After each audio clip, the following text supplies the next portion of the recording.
अस्सलाम वालेकुम all students, hope so कि आप सब खैरियत से होंगे और आपकी लॉ एडमिशन टेस्ट की तैयारी अच्छी जा रही होगी। आज हमारा सेकंड लेक्चर है इंग्लिश पोर्शन का, जो कि क्विज़ है।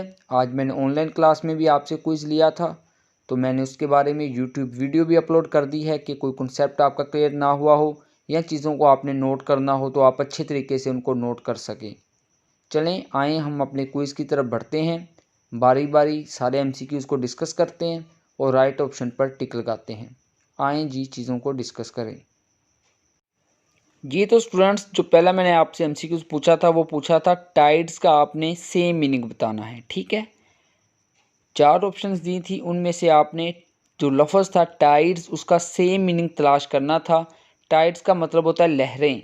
तो आपके पास 4 ऑप्शन थी। ए थी वेव, बी था अट्रैक्शन, सी था रेज एंड डी थी रेडिएशन। तो ज़ाहिर बात है वेव का मतलब भी लहर होता है और टाइड्स का मतलब भी लहर होता है, तो ये दोनों एक दूसरे के सेम मीनिंग है, सिनोनिम्स हैं। तो आपका एक करेक्ट ऑप्शन होगा। सेकंड जो आपसे मैंने क्वेश्चन पूछा था वो पूछा था वेंडरिंग। वेंडरिंग होता है एक चीज़ का एक जगह से दूसरी जगह मूव होते रहना, या एक बंदे का एक जगह से दूसरी जगह मूव होना। ठीक है, तो 4 ऑप्शंस आपको दी थी। पहली ऑप्शन थी मूविंग, बी थी डिक्लाइनिंग, सी ऑप्शन थी डिसॉल्विंग। तो इसका जो सेम मीनिंग होगा, राइट ऑप्शन होगा, वो ए होगा मूविंग। एग्नी का मतलब होता है दर्द होना। हमने चारों ऑप्शनों में से वो वाला वर्ड सेलेक्ट करना है, सेम मीनिंग सेलेक्ट करना है जिसका मतलब दर्द हो। तो ए ऑप्शन था हमारे पास हेल्प, बी ऑप्शन था रेस्ट, सी ऑप्शन था पेन, सी ऑप्शन हमारे पास करेक्ट होगा जो कि है पेन। फोर्थ हमारे पास एमसीक्यूज था कोप विद। कोप विद होता है किसी चीज़ के साथ मैनेज करना। ठीक है, तो हमारे पास जो ए ऑप्शन था वो था मैनेज, बी था रिलैक्स एंड सी था इमेजिन। ठीक है, तो जो इसका ए ऑप्शन होगा वो होगा किसी चीज़ के साथ मैनेज करना, किसी चीज़ को किसी चीज़ के साथ लेके चलना, अच्छे तरीके से मैनेजमेंट के साथ लेके चलना, उसको कोप विद कहते हैं। ठीक है, यानी कि हम अपनी आम ज़िंदगी में भी यूज़ कर रहे होते हैं I am cope with this condition, यानी कि इस कंडीशन के साथ मैं मैनेज कर गया हूँ, मैं कोप विद कर गया हूँ। तो यहाँ तक हमने 4 एमसीक्यूज़ को डिस्कस कर लिए जो आज के क्विज़ में मैंने आपसे पूछे थे। जो बच्चों नेक्स्ट पोर्शन मैंने आपसे पूछा था वो ये था सिलेक्ट ऑपोजिट मीनिंग। यहाँ पे मैंने आपसे एंटोनिम्स पूछे हैं। वर्ड मैंने दिया था, ऑप्शन में से आपने वो वाला वर्ड सेलेक्ट करना है जो उसका ऑपोजिट मीनिंग दे रहा है। तो फिफ्थ जो आपके पास एमसीक्यूज था वो था कंपनी।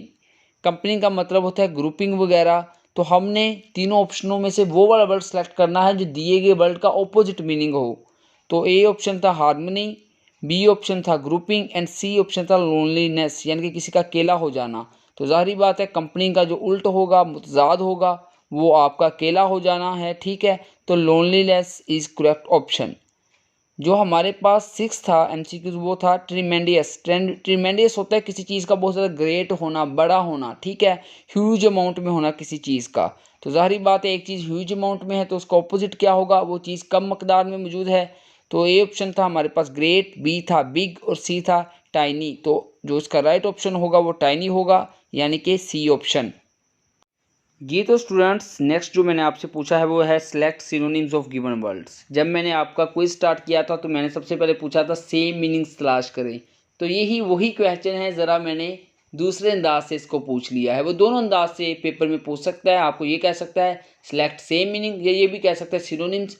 पूछना वो आपसे एक ही चीज़ चाह रहा है, आंसर वो आपसे एक ही डिमांड कर रहा है। ठीक है, उसका पूछने का अंदाज डिफरेंट हो सकता है। सेवंथ एमसीक्यू है हमारे पास इंस्पिरेशन। इंस्पिरेशन का मतलब है कोई बंदा आपको हौसला दे रहा हो, आपका हौसला बढ़ा रहा हो, यानी कि आपको मोटिवेट कर रहा हो। ए ऑप्शन था लेसन, बी था मोटिवेशन, सी था प्रे एंड डी था लेम। तो करेक्ट ऑप्शन हमारे पास बी है मोटिवेशन। स्लम है किसी चीज़ का गंदा होना। ठीक है, तो ए ऑप्शन था नीट, बी था क्लीन एंड सी था डर्टी। तो जाहिर बात है हमारे पास सी ऑप्शन करेक्ट होगा जो कि डर्टी है। कंसेंट होता है किसी को परमिशन दे देना, किसी को इजाज़त दे देना। ठीक है, तो हमारे पास ए ऑप्शन था परमिशन, बी था कर्स और सी था ऑब्जेक्शन। तो ए ऑप्शन हमारा करेक्ट होगा परमिशन देना, इजाज़त देना। टेंथ हमारे पास जो एमसीक्यूज है वो है कंजर्वेटिव। कंजर्वेटिव का होता है कि जो बंदा जिद्दत पसंद ना हो। ठीक है, जो कि पुराने ज़माने में रहना पसंद कर रहा हो या कि पुरानी सोच का मालिक हो, तो उसको हम कंजर्वेटिव कहते हैं। हम यूज़ कर रहे होते हैं कि बंदा बड़ी कंजर्वेटिव सोच का मालिक है, बड़ी पुरानी सोच का मालिक है। ये भी हम यूज़ कर रहे होते हैं अपनी आम ज़िंदगी में ये लफ्ज़। तो ए है मॉडर्न, बी है ओल्ड फैशन, सी है रेडिकल। तो ज़ाहिर बात है हम जिस तरह डिस्कस कर चुके हैं वर्ल्ड को, तो उसका जो राइट ऑप्शन है वो बी है ओल्ड फैशन। ठीक है बच्चों, यहाँ तक मैंने आपको आज का क्विज़ डिस्कस करवा दिया है। जी तो स्टूडेंट्स, उम्मीद करते हैं कि आज की वीडियो आपको हमारी पसंद आई होगी। चीज़ों को नोट किया करें, साथ साथ याद भी किया करें ताकि आपकी तैयारी बेहतर अंदाज में हो। मेहनत कीजिए, अल्लाह ताला आप सबको कामयाब करे। इंशाल्लाह जल्द एक न्यू वीडियो के साथ हाजिर होंगे। तब तक के लिए अल्लाह हाफिज़।